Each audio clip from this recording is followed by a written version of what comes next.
topics and opinions expressed in the following show are solely those of the host and their guests and not those of W4CY Radio, its employees, or affiliates. We make no recommendations or endorsements for radio show programs, services, or products mentioned on air or on our web. No liability, explicit or implied, shall be extended to W4CY Radio or its employees or affiliates. Any questions or comments should be directed to those show hosts. Thank you for choosing W4CY Radio.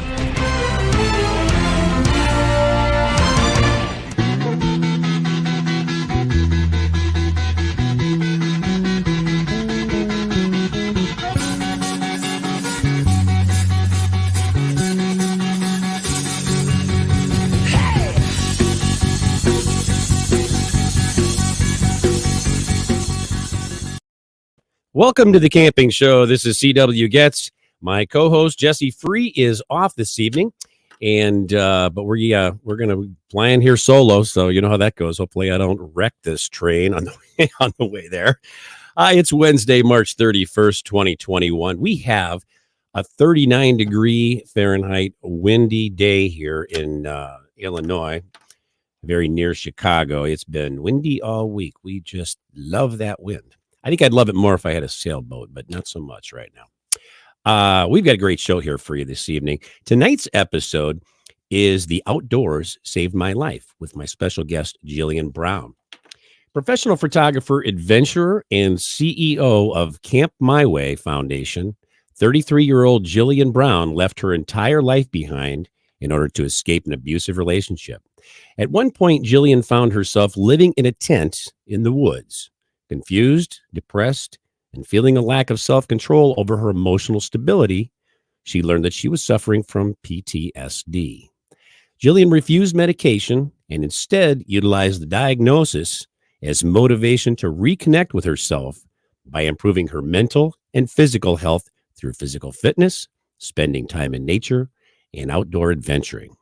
A few years ago, Jillian became the first person in the world to paddle a tandem sea kayak down the Colorado River through the Grand Canyon. She also became the first Canadian to paddle across America. A 150-day journey, paddling over 6,500 kilometers through 16 states that included 23 portages, part of which was endured with a broken foot. Jillian has since been published internationally, having been featured in numerous magazines, podcasts, and social media platforms. Well, with that, welcome to the show, Jillian. Hi, thank you for having me. I'm so excited. Thank you for being here. My pleasure. What a great intro.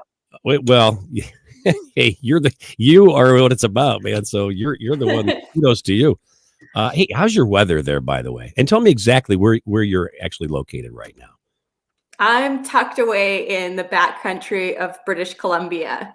Nice. If anyone knows BC, the closest place would be Lillooet, about 70 kilometers away.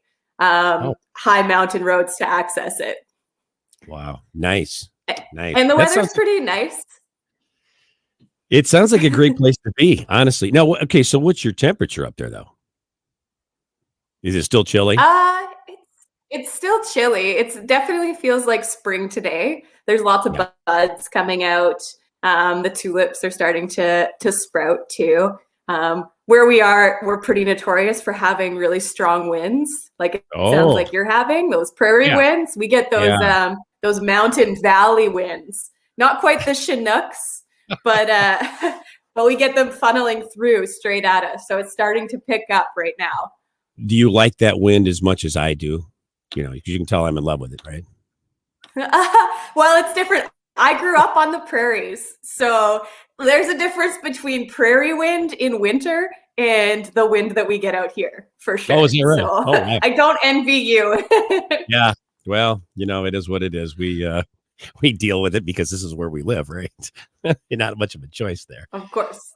Yeah. Well, I'll tell you, we're all anxious to have you share your story. So let's start here. Let's start from 10 years ago when you were living in British Columbia, Canada. Very exactly where you're at now, maybe not in the same spot, but you were involved in a personal relationship and had recently started a business with your significant other. So what series of events occurred from there at that point? Okay, so in 2010 is when I moved from Manitoba So just north of where you guys are in Illinois, the prairies, getting those cold winds, and came out to the mountains, kind of find myself and connect to nature a little bit better, do some photography. And I had gotten a job at a dog sledding company as a photographer and fell in love with both the sport and one of the mushers. Cool. To which we started a relationship that lasted for 5.5 years. And while in that relationship, we bred our own dog teams, as well as started our own business in Golden, British Columbia, which is close to Alberta border. Okay, sure. Unfortunately, the relationship was abusive basically from the get-go. And after 5.5 years, to get to safety, I had to make the decision to leave my entire world and life behind. All of my dogs, my businesses, my home, and the person I thought I loved. Picking up a tent for $60 from the $300 that I had been hiding for some time, and setting it up in the woods and living what people called homeless in a tent for 7 months. Let me ask you a question. When you say you left everything behind, now, I mean, we're talking everything. We're talking clothes. I mean, you had some clothes, obviously, but you left a lot of your possessions. Like, that's it. I'm done. I got to get out of here. Is that right? Yeah, I took what I could fit in my Jeep, my one dog. Basically, the only things I took were what I could fit, like I said, and what were just mine, so that there was not that feeling of this person could come after me in some way for something I took. Sure. If they come after me, it's for me in some way. At that point, I hadn't been sleeping. I was living in total fear and heightened sense of adrenaline for so long that I wasn't really comprehending what was real necessarily and what was not, and not connecting the dots. So when I left, I didn't know if this person would come after me. A lot of threats were made once I left too. So it was as best I could, detaching myself in every way from that person, from the people that we were friends with too, just to get away, essentially. So, I mean, when you made this decision, I mean, this was something did you plan it all out, or do you just like one day say, hey, you know what, I got to get out of here? I think a lot of it is kind of a subconscious planning. Yeah. When we had moved away to Golden to start this business, about a year, 9 months to a year prior, before moving away, I had given one of my friends a hug and said, I'll see you again next year. And I always connect that I think I knew subconsciously that I would be able to get away at that point. Part of it being that I knew that there was now an attachment. We had this business that I knew that he couldn't just leave the dogs. He couldn't just leave this home that we had established. Yeah. So I think there was that sort of subconscious feeling of, okay, he's kind of stuck there. He can't just come and abandon that for me. And why would he? He has everything that he needs and wanted there. He has a beautiful life there. All that's not there is me. So when I did leave, a week prior, I had business in a different part of BC. And it was an encounter that I had on that trip with a stranger who treated me like family, who actually saw me. For 5.5 years, I had felt like it was just about him. I was very much kind of hidden, I felt, at least. And when I would walk in places, I was his girlfriend. It wasn't Jill. It was, oh, you're this person's girlfriend. And I finally was You didn't have you didn't have an entity. It was you were like a possession almost. That's how I felt, for sure. That's how I felt. So when this stranger acknowledged me and had no judgment towards me and really treated me like family while I was there, with no expectations of anything from me. Yeah. It was his phone number as I was about to pull into that home, that relationship, that I looked at my phone and I dialed, and basically without saying anything, he figured out what was going on, and he did everything in his power to figure out contacts that were in that community for me if I needed. He answered the phone every time I called, and he's a very busy, very well-established businessman, and he would step out of meetings just to make sure I was okay and to help me plan this leaving. Definitely makes you a priority. Yeah, good for him and good for you for that too. So we were left off. You were living in the woods in a tent. I mean, how does that happen? I mean, where do you know to go? And give me a little bit about the circumstances. I mean, you're in a tent. What have you got to, cook with, eat with, sleep with? I mean, and there's one thing, you plan a camping trip. Yeah, you're going to sleep in the tent. That's fine. But when you're in a situation like you are, that's not really laid out and planned. And when you've got nice, easy, fluffy sort of situation and, all the gear you need. So what was it like? What did you have? Yeah, so it was a little different than any expedition I've ever done before or after. That's for sure, because you have all of your everything that you own in this tent. And you do have to go and get a job and work so that you're not living in this tent for the rest of your life. Right. So you have to trust that you can leave those things there. So I was fortunate that when I left, I went back to a town that I had lived in prior, where I had actually met the gentleman, the first place that I had lived in Squamish, British Columbia, which is just north of Vancouver. Okay. And I knew of people that had land there. So I knew that there was at least a property where I could pitch a tent, and I knew that there was owners of the property. So potentially there wouldn't be intruders. Right. And be there. Yeah. So there was at least that knowledge. And then when I started to fear the person would come looking for me, then I could at least let them know and show them what the vehicle looked like if they saw it passing the house or anything, sort of thing. But I also knew that the place was beautiful. So it's Squamish, that town. I had met people there prior to meeting him. There had always been a connection for me there for feeling safe and feeling like I could be myself. So I was really drawn to go back there. It's not like I couldn't have gone back to Winnipeg and moved back in with my parents. They've always been there for me my whole entire life. I've always had their support, my grandparents, my brother. But mentally, that just would have been a different battle going back to the prairies, rather than staying in the mountains and finding myself again.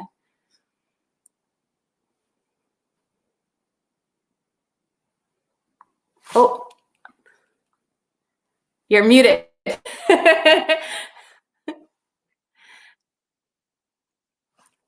You have your mute button on. on the program. Okay. There you go. No wonder. I'm like, okay, my computer is doing this on its own. I apologize. I just love technical stuff, man, so much. Yeah. I understand. Doesn't get along with me either. So. Oh my gosh. Yes. And I apologize for that. So I don't know. Okay. I'm hearing things in my head. I'm hearing you on my computer speakers, and I apologize. So I don't know if are we still, you can hear both ways? I can hear you. Yeah. Okay. So let me say there, we're talking about, you hadn't slept in so long. How did that feel like finally getting a night's rest, an actually good night's rest? That had to be like, right? That definitely took some time. I thought it would be something that would come really quick, being away from that situation, as well as I thought I would just find ease and peace of mind. And it was because I didn't find that. And after a month of being in the tent, I still wasn't sleeping. I was more confused than ever. And I thought about committing suicide at the river where I walked my dog. And that was when I went to a counselor and was diagnosed with PTSD. Unfortunately, what happens with many people is all I was told was, sounds like you have PTSD. You should come back next week. I wasn't given any sort of tools. I wasn't given even an explanation or a definition of what PTSD stood for or is. So I was sent back to this tent, terrified, thinking, I only know of PTSD as a diagnosis for people that have been in the military and gone to war. Sure. Yeah. And I just was in a relationship that wasn't so great, and now I'm in a tent. How does that compare? And it was after that when I got back to my tent, I grabbed my dog and I let her off her leash, and I just started following her and hiking for hours and hours. And I got back to the tent that night, and I actually slept for the first time in many years. Wow. And the next day I got up and did the same thing for the whole day. I just let her off her leash and I just followed her everywhere. And I realized what was different was I was getting a lot more fresh air that I needed. Yeah. I was moving that trapped energy that was within me, which is now what I know is PTSD. It's just all that energy that was built up in my nervous system that hadn't been moved for so long. And getting out and hiking and living in that present moment of following my dog and being curious of what are we following? Where are we going? What are we going to see next? I wasn't thinking about what I had been through, and I wasn't fixated on what was coming next. It was purely in that moment. And I just did that for a very long time and started to integrate a workout within those walks and hikes too, to move more and more energy. And it's something that I've continued since then, being in the tent 5.5, 6 years ago now.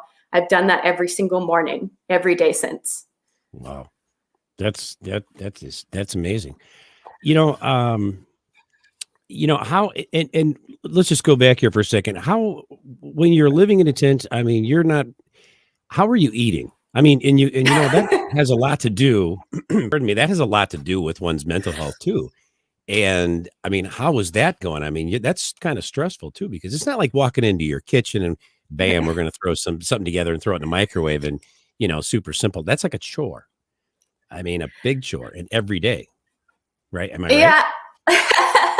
Yeah, I learned to live very simplistically. I've never been wealthy or anything, so I've always lived pretty simple. And it really taught me to, for one, not be picky, but also just live so budgeted and cautiously, because I would have to go get groceries basically every day or every time I was within town. Yeah. Because I'm in British Columbia. Hey, we got every type of wildlife you could imagine. So there's if I leave food in my tent, there's going to be mice chewing through it. There's going to be bears destroying it. Who knows what's going to get into it? All the bugs and everything. My dog.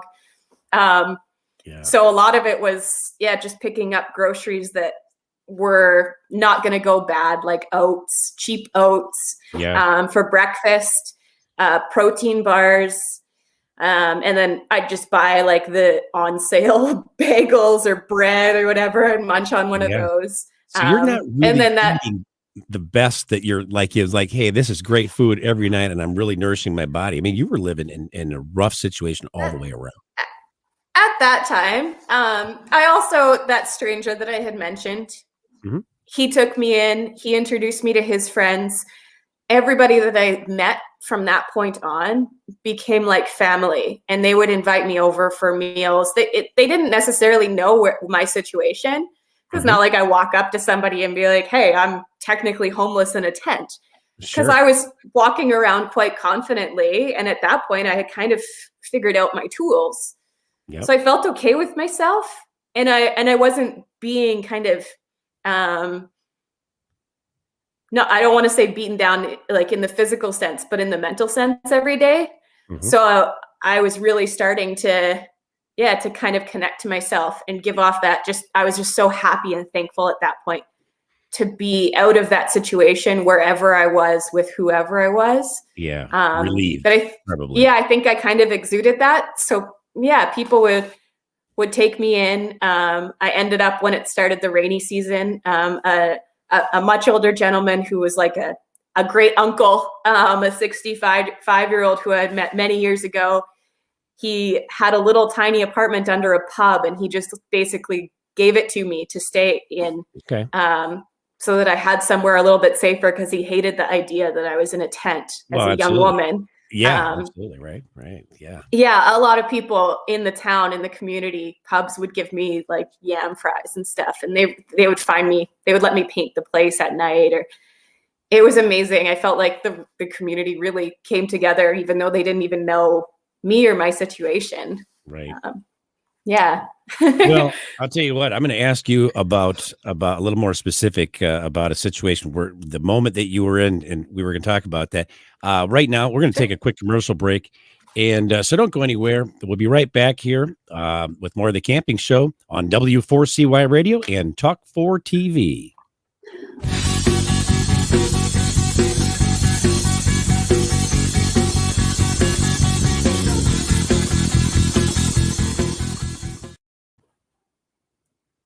It is time to go camping. Introducing Campground Views virtual tours.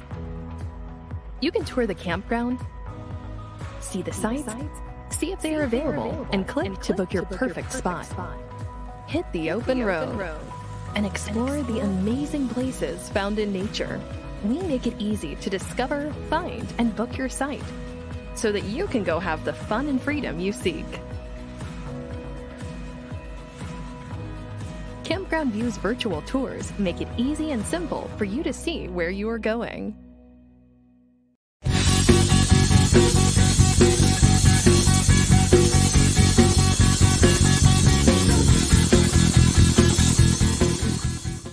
And we're back with our guest, Jillian Brown, on the Camping Show. Jillian, when you were thinking of taking your own life, let's paint the picture. Where were you at? What were you thinking? What was going through your head? And I mean, that had to be very, very intense. It's really hard to explain.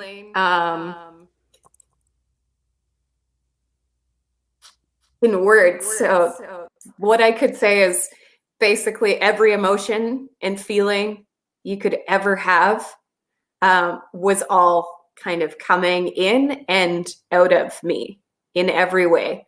Like my body had basically started to shut down too. I felt sick all the time. Again, I wasn't sleeping. And I was just so confused by all of it, being that, like I said, I was away and I should feel a weight lifted. Mm-hmm. And I took my dog for a walk that morning, like I always do. And we walked by the river and I thought about putting her leash around me and jumping in. And it was looking down at my dog when I thought that, and seeing her just sitting there looking out and enjoying the view. And then she turns to me and looks up at me with that like big puppy dog smile. Mm-hmm. Like, come on, Mom, let's keep going. And it just, I had tears rolling down my face. I'm like, oh my gosh, I can't, like, what is going on here? I've never in my entire life ever thought about that. Even when I was in that relationship, in that dark place. Yeah. Every day I would find myself going down to feed my 16 sled dogs. And as I would walk around in the morning, I'd give them all their pets and snuggles and rub my face in their fluffy necks. And I would say I was thankful it was me there and not someone else, because somehow I knew I had the strength to get through this. Yeah. And then I'm now away from that, and I'm having these thoughts of ending it all. And I couldn't ever say where that came from. And I don't know if anybody ever could say where that came from, because I feel like I was always happy. But it was every emotion and feeling you could possibly have all at once. Is that something that was building? Did you feel it, or it happened and it was like, where did that come from? Yeah, that thought, I think, just all of a sudden happened, which is what just was terrifying.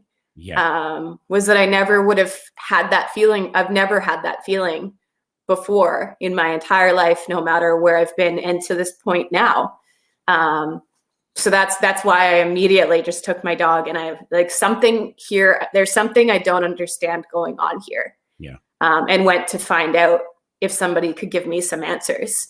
And unfortunately, which happens to a lot of us, and especially our first responders and our veterans and our military members, they're not really given an explanation or tools to a diagnosis of PTSD. It's usually just, here's meds. Okay. This will help you mask it better. And to me, I already in general just don't like taking meds. Right. But to me, I just didn't see how that was teaching me how to overcome this and how to get through it other than it just masking it further, and potentially making me have some sort of addiction or feeling of need to get through life with just reliancy on a pill. Yeah, and it sounds like it's addressing the symptoms rather than dealing with the cause. Doesn't that sound about right? Yeah, I think so. Yeah. I tell you. So from there, I mean, you got yourself through that. And where did you go from there? Now you started doing some things that were like a little bit life changing. Well, not a little bit, a lot life changing. So where did you go from there? Yeah. So once I kind of connected the dots with the tools and what was working for doing the hiking and the fitness and being outdoors, being in that tent was truly the best place to heal and find myself, because it was just me. And to get through and learn what you need to learn, you're the only one that's going to get yourself through it. Right. You have to be the one to put in the work for you. And it's not selfish. It's the only way. You can't rely on a counselor. You can't rely on your parents, your family, the pills. You can't it's you that's going to save your own life. Mm-hmm. And through learning that, I discovered that I had that. If we can put that towards achieving goals, then really you can achieve anything. Having that belief that you can overcome whatever obstacle, and that knowing you do have the strength, whether that means that you have to train harder or get a different education or whatever it means, depending on your goal.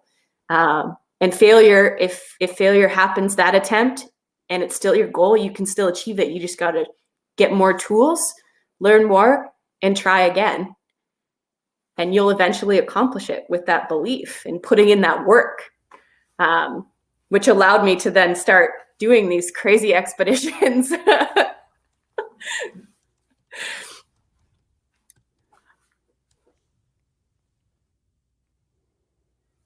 Well, I think, and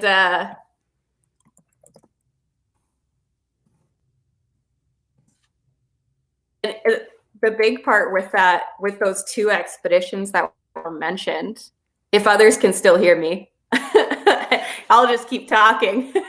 Yes. I apologize. And I got to tell you something. That's okay. There is a ghost in this machine because I'm doing nothing and things are just bing, bing, bing. I'm like, what in the hell is going on over here?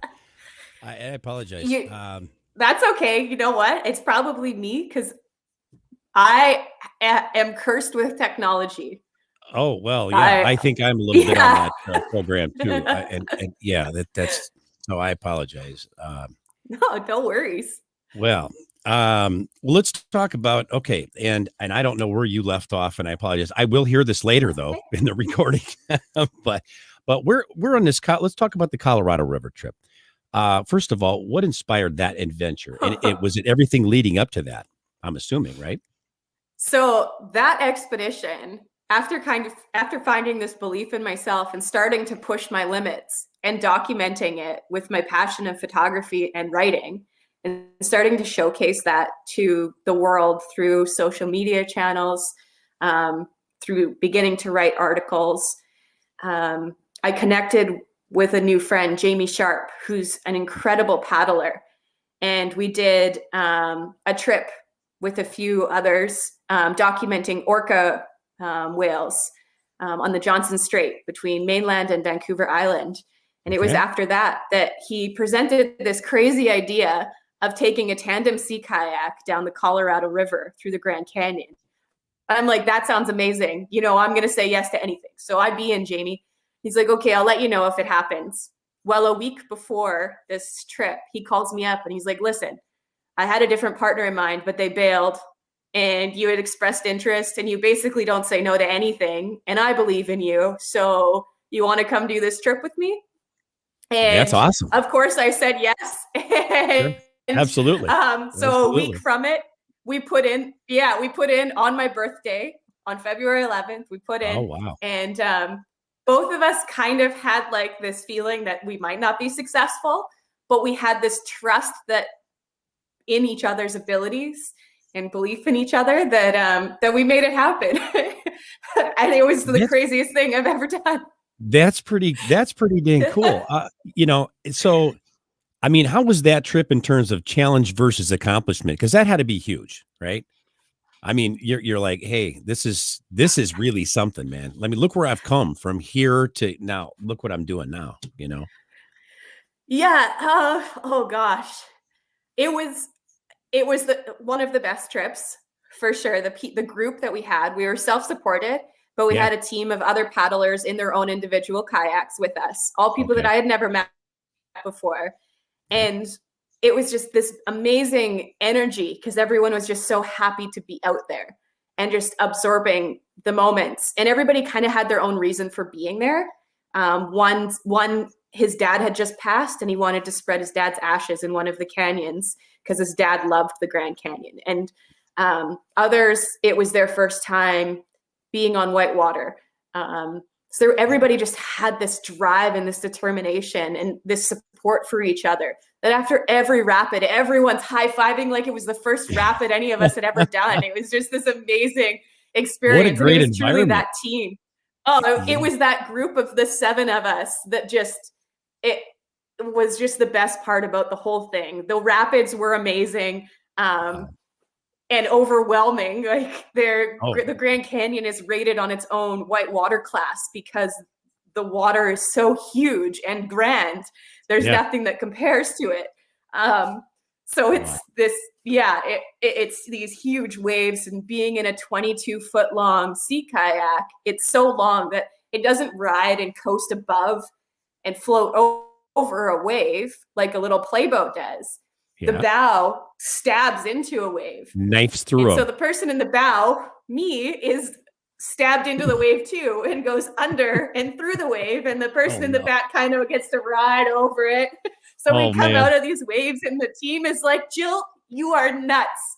None of us would ever do that. I don't know why you're doing this right now. That looks horrible. And Jamie, my partner, is like, what are you talking about? It was just as bad for me. And they're like, you have no idea. Oh, wow. It was great. It was so amazing. But it probably never bothered you, did it? It probably never really bothered you, did it, at that point? It was extremely painful. Oh, seriously? Wow. You're hit with so much water and you're trying to charge. Like in whitewater, they say, just charge it. And you're like leaning forward, trying to stay forward.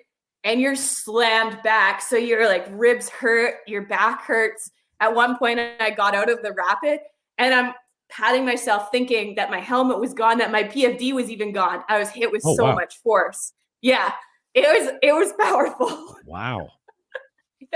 I guess now what I was referring to is when I say it didn't really bother you, just because what you had been through prior, you're going, I can do this. This is okay. I got this, right?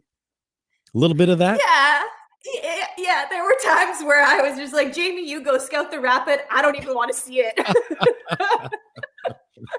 So. Oh, man. Yeah, that sounds intense. It sounds very much intense. Well, it was amazing. And anybody that has the interest in going down the Grand Canyon, I would highly recommend it. Do one of the rafting trips. Take the 21 days or the 28 days and go and experience all the little canyons along it because it's magnificent. It is grand, truly. Well, now speaking of challenges, tell us about the Paddle Across America adventure you did and how you were even able to portage part of that way with a broken foot. I mean, first of all, how'd you break your foot? And then how did you actually manage to do that you had to be in excruciating pain, right? I would be. Yeah. So this is another expedition where I was brought on by another member who his team fell out. They had a falling out and they needed somebody right away. They already had the funds, the sponsors, and they needed somebody that both the sponsors, the magazines, everybody already kind of knew about and trusted that they would support. And they called me and it was just such a huge honor to be included in that group of considered people. And And they needed primarily somebody who could document well paddling and doing this wow. feat. Sure. So after paddling up the Columbia River and then up the Snake River, we reached Lewiston, Idaho. And that's where we begin the portage over the Great Divide, the Continental Divide, or the Rocky Mountains, right, through Idaho and Montana. And on the second day, my foot broke a stress fracture, which the number one in the military from carrying too much weight, basically. Okay. And you just can't, your body can't take it. You break one of the metatarsals or a growth plate in your foot. Yeah. And that's what happened. I had this 18-foot canoe on wheels with all the gear and a big backpack on with cameras strapped around my neck, and the canoe tethered to my backpack, and I was pulling it up a mountain, and my foot couldn't handle it. And it snapped. And I was so mad when it happened because I trained really hard. I put in a lot of work mentally and physically for these things. Yeah. And I was just so mad that my body would give out like that I was like, I'm not stopping. That gave you more determination than ever, right? Yeah. Oh, man. Yeah, but like stupid determination because I knew better. It's not like I haven't been injured before and done this, and knowing that you push yourself when you have an injury, it's probably going to get worse. Right. But I just didn't want to. I just didn't want to stop, and I kept going until day 16. And at that point, both feet had swelled so much that I had blisters on every inch of my foot, basically, and all my toenails had turned black. A whole bunch of them ended up falling off, and I couldn't get my boots on anymore. Everything was infected and just bleeding, and it was just a disaster. Wow. And so I slipped my Crocs on that morning and walked all the gear over to the highway, the interstate, which is where we were at that point. Yep. And I realized there's no way I can hike in Crocs pulling this stuff. So I hitchhiked to our next camps with all the gear. So I still stayed on the same pace so that I still had the same experience and got to connect with the locals and everything. But yeah, and it wasn't at that point, I mean, obviously my boots wouldn't fit. Yeah. But it was more so that I had open wounds on my feet, which were about to go into the Missouri River, which is the second most polluted river in North America. And that's not the smartest of ideas to have open wounds going into that water. No. So I know stories about things like that have got, some serious infection and some problems. Oh my God. Yeah.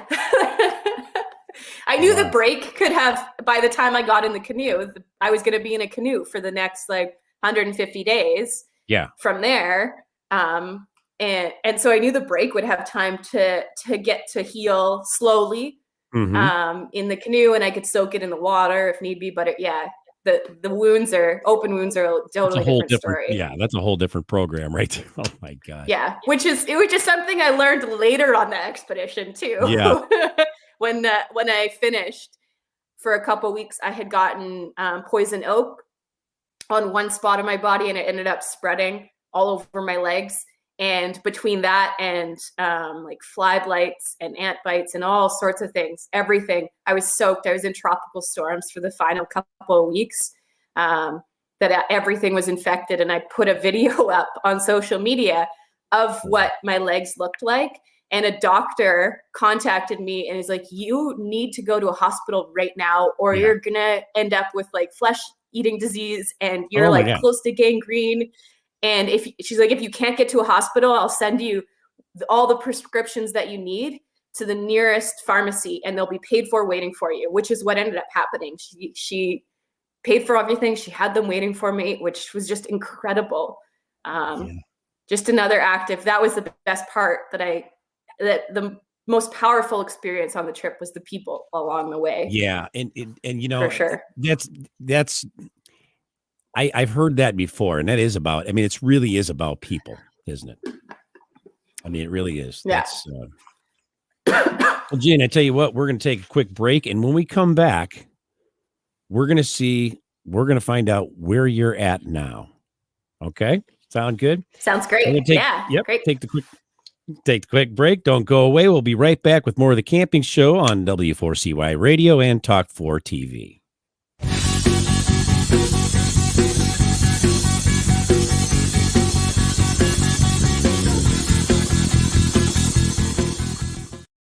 It is time to go camping. Introducing Campground Views virtual tours. You can tour the campground, see the sights, see if they are available, and click to book your perfect spot. Hit the open road and explore the amazing places found in nature. We make it easy to discover, find, and book your site so that you can go have the fun and freedom you seek. Campground Views virtual tours make it easy and simple for you to see where you are going.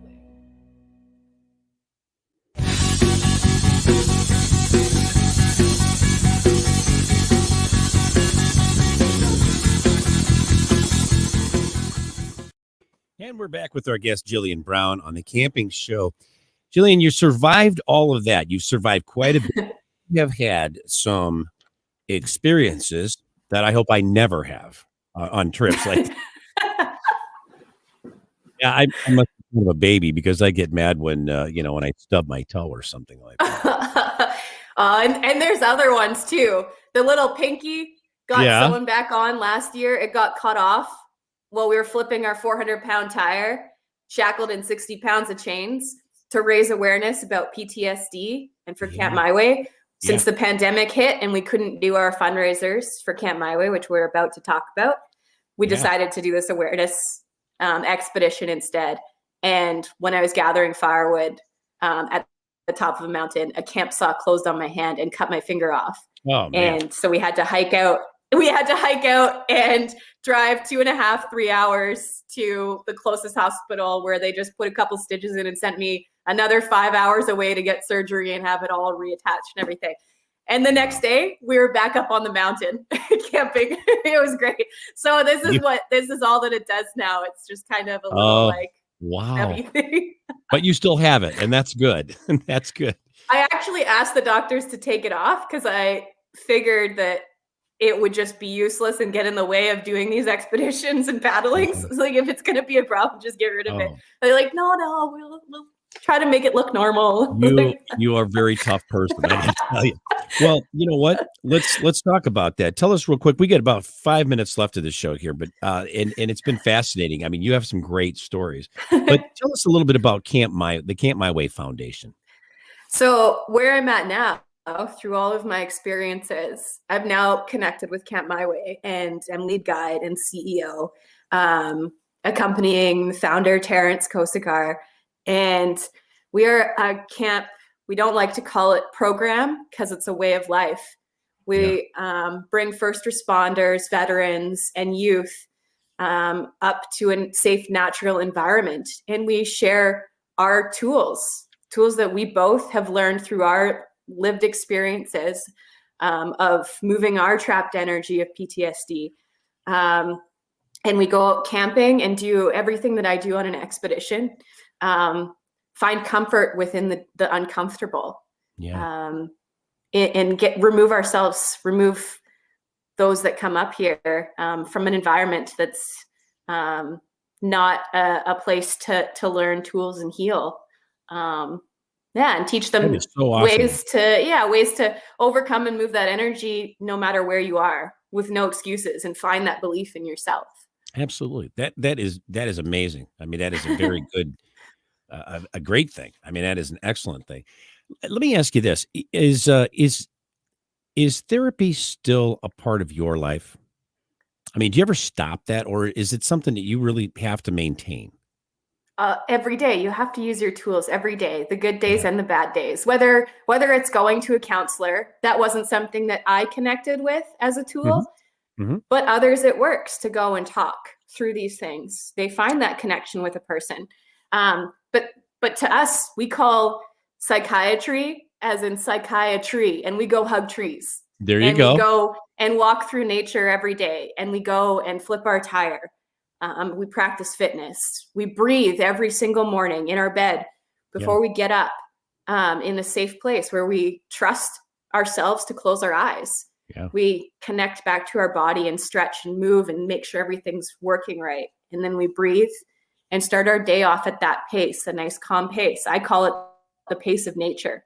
Yeah. And that is your- those tools that we connect with, no matter what they are, art, therapy, hikes, yoga, whatever each person's tool is, you have to do it every single day.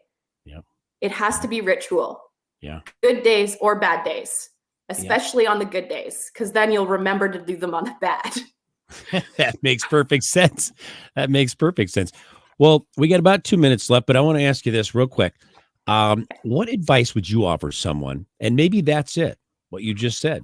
But what advice would you offer someone who, as we speak, may be experiencing the same type of situation or symptoms that you'd been dealing with back then, for quite a while? What advice would you give them? I would say the best thing you can do right now with no excuse is remove yourself from that environment by just simply going for a walk. Go for a walk.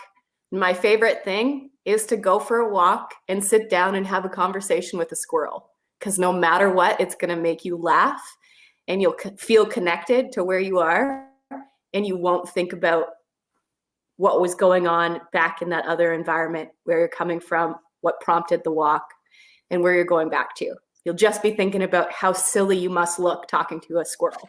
And that's a head clearing thing, right? Yeah. That's great. That's awesome.